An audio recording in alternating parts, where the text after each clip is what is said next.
वो आए, वो छाए और वो चले गए। आमिर लियाकत ने 5 जुलाई 1971 को कराची में आंख खोली। आमिर लियाकत ने करियर का आगाज अखबार से किया था। रेडियो और टीवी चैनल से मुंसलिक रहे। आमिर लियाकत की मकबूलियत मजहबी प्रोग्राम से शुरू हुई थी। रमजान ट्रांसमिशन ने उन्हें शोहरत की बुलंदियों पर पहुंचा दिया। आमिर लियाकत हुसैन ने सन 2002 के आम इंतखाबात में MQM के टिकट पर कौमी असम्बली की निशिस्त पर कामयाबी हासिल की थी और उन्हें परवेज मुशर्रफ के दौरे हुकूमत में वजीर मुमलिकत बराए मजहबी उमूर बनाया गया था। ताहम जुलाई 2007 में आमिर लियाकत हुसैन ने कौमी असम्बली की रुकनियत से इस्तीफा दे दिया था। अगले साल यानी 2008 को MQM ने आमिर लियाकत को पार्टी से निकालने का ऐलान किया। आमिर लियाकत सन 2018 के इंतखाबात में NA 245 से रुकने कौमी असम्बली मुंतखब हुए थे। बहुत सी वजूहात और तनाजात ने उन्हें हमेशा शहर सुर्खियों में रखा। 9 जून 2022 को कराची में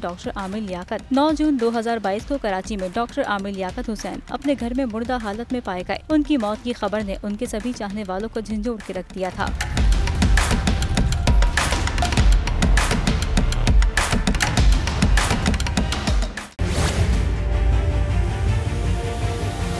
बड़ी ईद की बड़ी खुशियाँ, बोल ने निभाई अपनी सहाफती जिम्मेदारियाँ। कराची में ईद उल अज़हा के मौके पर लियाकताबाद टाउन ऑफिस के साथ ही आलाइशों का ढेर लग गया है। सिंध सॉलिड वेस्ट मैनेजमेंट की टीम भी वहां पर मौजूद है। बड़ी ईद की खुशियों में भी बोल रहा सबसे आगे। सफाई मुहिम के लिए मुतालिका इदारों तक पहुँचाई आवाम की आवाज़।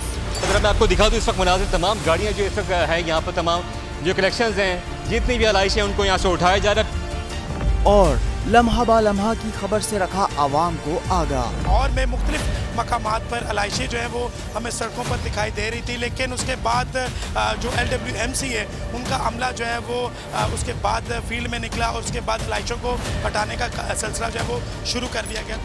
बड़ी ईद की ट्रांसमिशन 57% आवाम ने देखी बोल की स्क्रीन पर, क्योंकि बोल है पाकिस्तान का नंबर 1 न्यूज चैनल। सब्सक्राइब करें और बेल दबाएं ताकि कोई खबर रह न जाए।